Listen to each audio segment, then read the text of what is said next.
L-istrina. Kull sena niġbru ħafna flus fl-istrina, imma xi tkun eżatt l-istrina. Fl-episodju tal-lum se nitkellmu dwar l-istrina. Mhux fuq ir-regali tal-ewwel tas-sena, lanqas maħna ħanitkellmu fuq il-maratona ġbir ta' fondi, se nitkellmu fuq strina ġdida. L-istrina ta' żmienna. Se nitkellmu dwar il-finanzjament kollettiv magħruf aħjar bħala crowdfunding.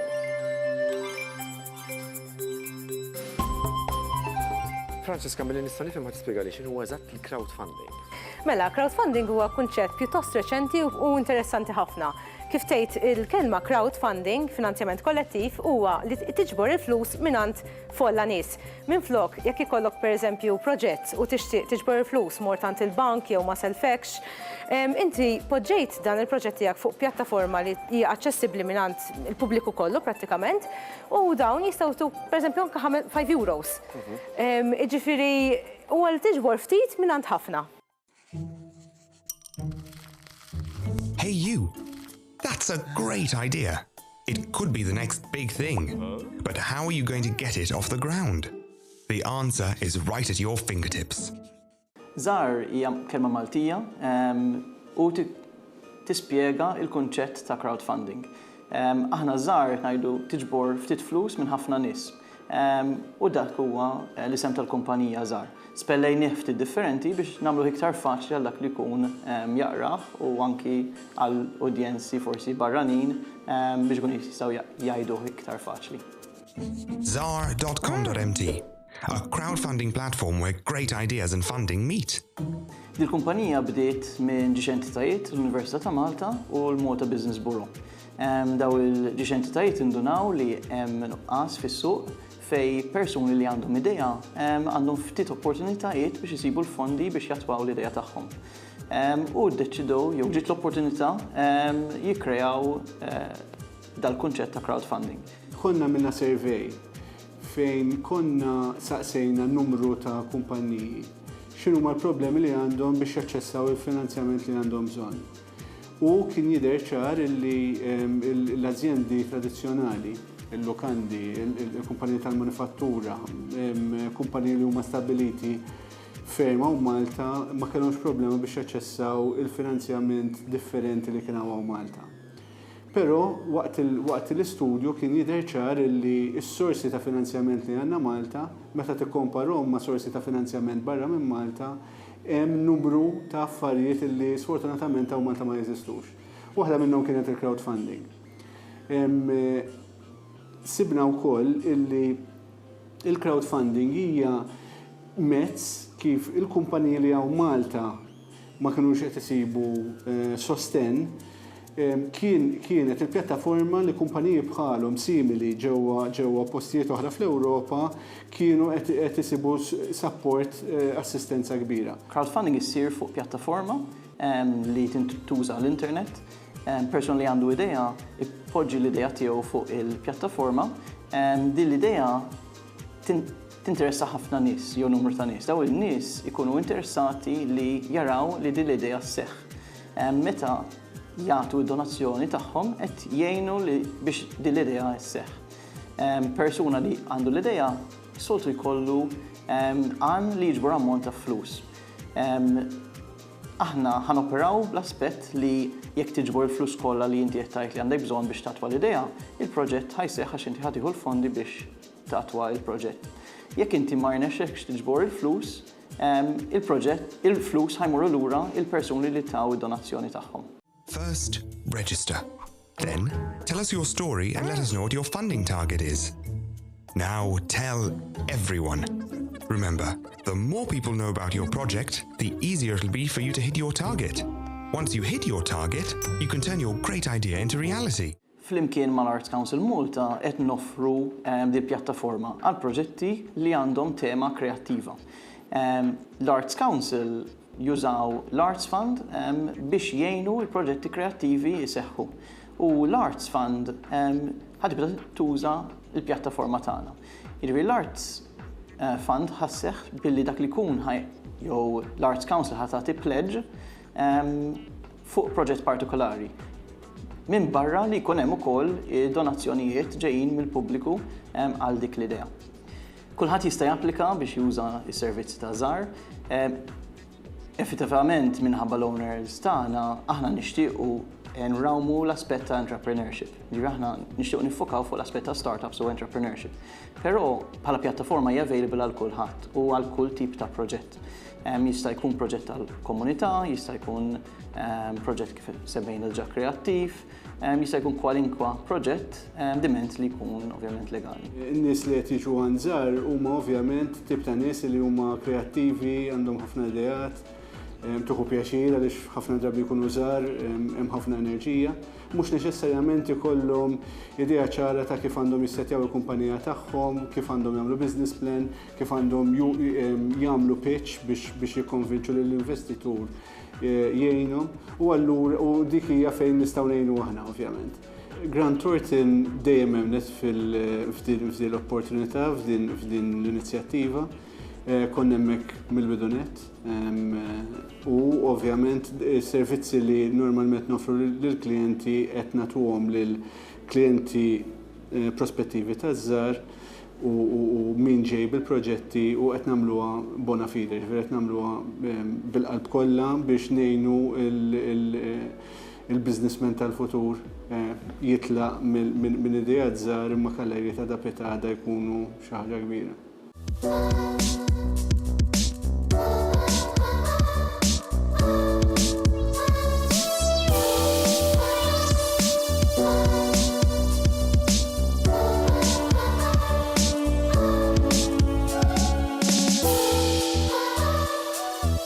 Have you ever felt like shouting out about the way you feel?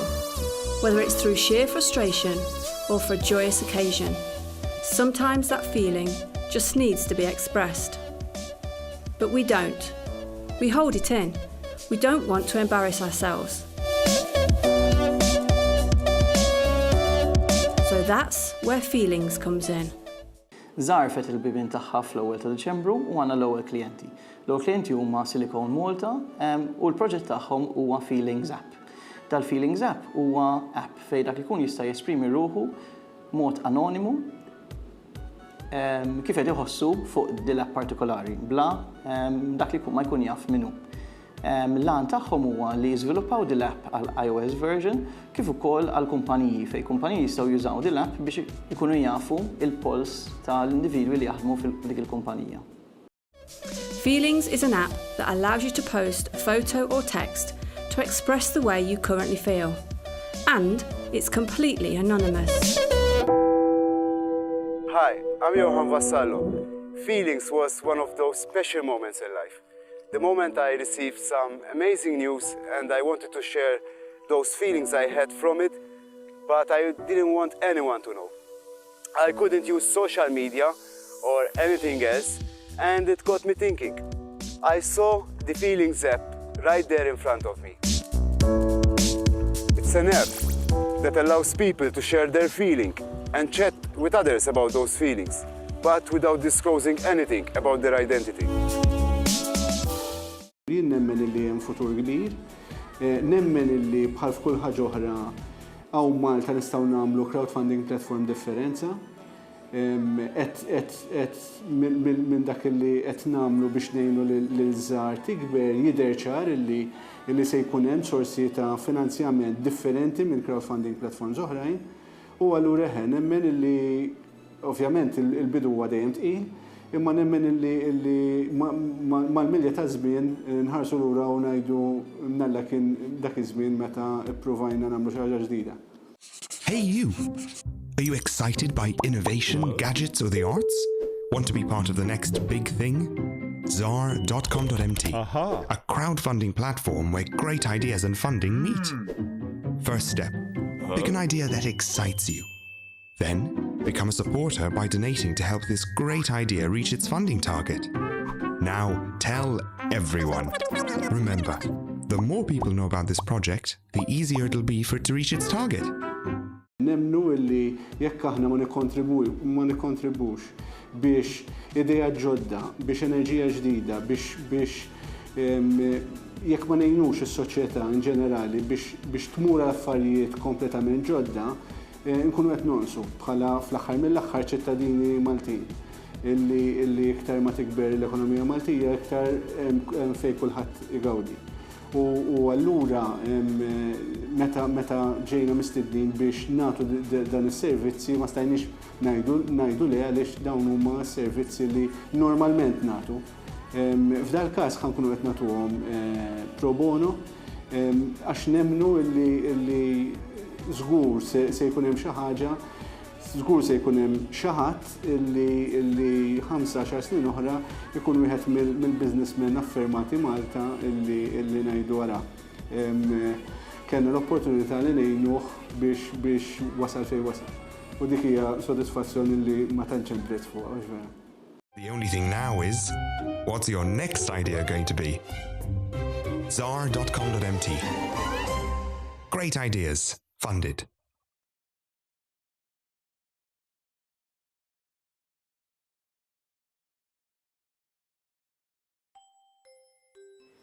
Fl-modi, ir-regali flok fil-miliet kienu jtuhom fl-ewwel tas-sena. L-istrina kienet sewwa sew dak ir-regal tal-ewwel tas-sena.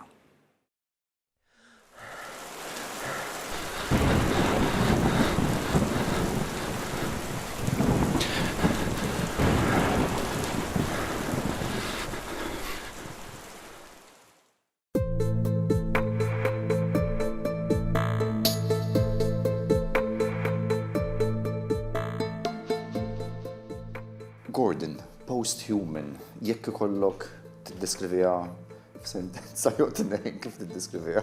Ma niddeskrivix f'sentenza jew tnejn. As such hija vjaġġ f'dinja post-apokaliptika setjata fuq gżira fil-Mediterran fejn grupp ta' nies qegħdin nippruvaw jaslu semgħu li hemm komunità safe ta' humans ġo fortizza u qegħdin nippruvaw jaslu hemmhekk l-ewwel. Waqt li din jivvjaġġaw, daw il-mutants li din provaw jihduhom slaves u l-players jistgħu jaqilbu u jsiru daw il-mutants u jimbat imorru kontra players l-oħrajn. Ħaġek. Hija logħba ma li ġiet imnedija fil-15 ta' Diċembru u issa qiegħda kummerċjalment fis-suq. Iva, matul id-dinja, matul id-dinja kollha. L-interess tagħna partikolari huwa li dan il-proġett biex ħadem ma ħadimx bi struttura ekonomika forsi tradizzjonali li ma kienet daqsxejn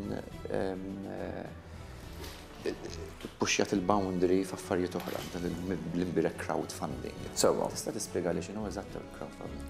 L-idea ta' crowdfunding hu bażikament tista' taraħ bħala pre-sales kważi fejn inti għandek proġett, jista' jkun xi jkun il-proġett film, teatru, ktieb, whatever, u inti għandek bżonn budget ta' pereżempju 10,000 euro biex il-proġett isir. U inti saqsi n-nies, nisma' nixtieq nagħmel dal-ktib film-logħba, jekk ittuni 20 euros tieħdu il-ktib bir-ħis minn Flak 30 pereżempju u jkollkom xi rewards oħrajn, jekk imbagħad nilħu dak l-ammont, imbagħad il-proġett isir. Ġi bażikament inti tistaqsi lill-klijenti tiegħek, il-konsumaturi, l-udjenza tiegħek biex ittik il-flus qabel ma jsir il-proġett. Ġifieri qed tiġbor l-investituri mill-pubbliku jisek le? Iktar minn investituri iktar jisom klijenti as-such, nies li ħajixru bil-qoddim qabel ma l-proġett sar, fuq weda li jsir il-proġett. Ok, meta bdejtuh dan il-proġett? Il-proġett dan huwa parti minn proġett ikbar li huwa such video game, dak huwa proġett prinċipali. Imma il-proġett tal-board game, il-Kickstarter, kien f'April. U kemm kien diffiċli tikkonvinċu jew kemm kienet faċli li n-nies jinvestu fih il-proġett? Ifhem, aħna kellna bżonn $27,000 biex kun nistgħu nagħmlu l-ewwel print run u nkopru il-costs. Imma ħana ħafna aktar minn hekk, onestament ma kienx diffiċli, inverted commas għax għamilna ħafna xogħol minn qabel naħseb, imma ifhem inti tibdieħum bat tifhem. Taħseb imma li l-attrazzjoni x'kienet? Kien il-proġett per se, il-logħba?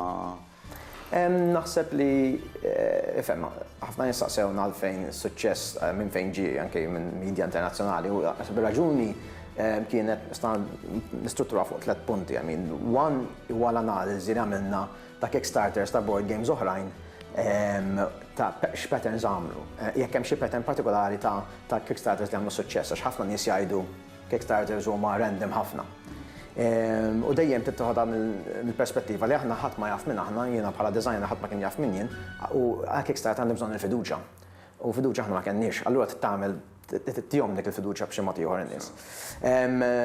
U sibna xi ftit patterns ta' l-istrutturi tal-videos u tal-mod kif turi l-kampanja x'inti at the end of the day in-nies m'għandhomx il-logħba, inti qed ittihom image ta' x'tista' tkun. U allura ħdimna ħafna fuq dak l-image. Il-tieni punt naħseb huwa l-kwalità ta' xogħol li għamilna fis-sens li sibna l-aħjar Kickstarters anke minn kumpaniji kbar ħafna u ridna nagħmlu xi ħaġa li hija aħjar. Mhux ċaġa tajba ma aħjar minn dawk li kien hemm tgħidli dak rasa kbira. Imma jekk ma tagħmilx hekk mhux nies ma jħedu b'mod serja. U naħseb li poġġejna ħafna xogħol fil-kampanja nnifisha, fil-video, fil-images li hemm u hekk. U naħseb tielet punt ukoll li kien hemm dejjem konsistenza bejn hemm konsistenza solida bejn il-logħba kif tintlab u x'inhi u l-mod kif preżentajniha. Ħafna minn dawn il-videos li rajna ta' board games li ħadmu l-ewwel jagħmlulek minuta jew minuta u nofs fuq id-dinja, t-tema u l-istorja, mbagħad jaqilbu jispjegawlek il-logħba x'inhi. Sa din dejjem kienet logħba li xtaqt tiddiżenja b'mod li meta inti qed tilab kull regola u kull darba titfaddammi u hekk toħloq storja f'moħħok sewwa. U provajna nuru dik fil-video billi nuru il-logħba tintlaq waqt li hemm voice over narration tal-karattru mhux tal-plejer. U ma spjeganix il-logħba x'inhi, just għamilna hekk. Bidu sal-aħħar hemm dik tal-ongoing story nitfaddammi ħanispara jinnaf tfajthom u ngħid ma lqattux ta' kontrihom bad jiġru warajja and so on and so forth. U dik naħseb li ħadmet tajjeb ħafna. Yet the fortress is still out of sight. It shouldn't be too far now. Spent the morning hiking up to the tower. It was well worth it. Mountains to the east, forest to the north, and a small city to the west. The mountains would have been a safer route, but slower. The forest a great source of food, and the city held the promise of a better gun than this dinky old pistol. It was berries or guns. I went for guns. Today I snuck around the city rummaging among piles of forgotten junk. At some point I crashed into an apartment containing a group of haggard children and 2 adults. They begged me for food, and I was about to leave them there, whimpering, when a wave of compassion washed over me and compelled me to give them my last can of beans. I have no idea why I did that, but it feels good, somehow.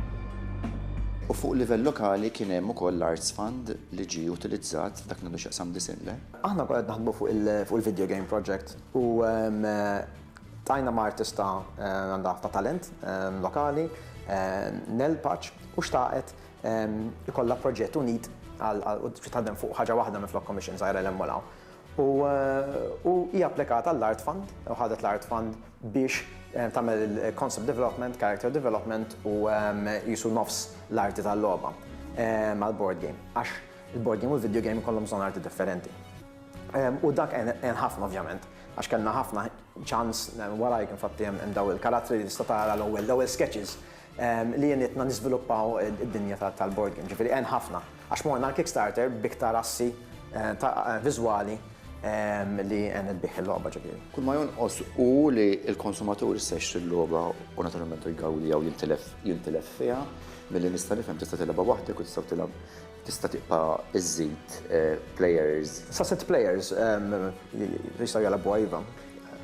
Imma il-futur ta' din fejn sejjer jew intom fuq proġetti oħrajn. Il-proġetti kbir li jmiss huwa Kickstarter ieħor. Aħna sax dan għamilnieh ma kienx l-idea li nagħmlu daqshekk ta' suċċess, għamilnieh biex nitgħallmu kif jaħdem Kickstarter. Issa dalwaqt ġimgħatejn li ġimgħat oħra f'Jannar ħajkonna il-Kickstarter tal-video game ta' Posthuman. Dak huwa l-proġett kbir li jmiss u jiena qed naħdem fuq board game oħra li ħam nagħmel Kickstarter ieħor lejn l-aħħar tar-rebbija.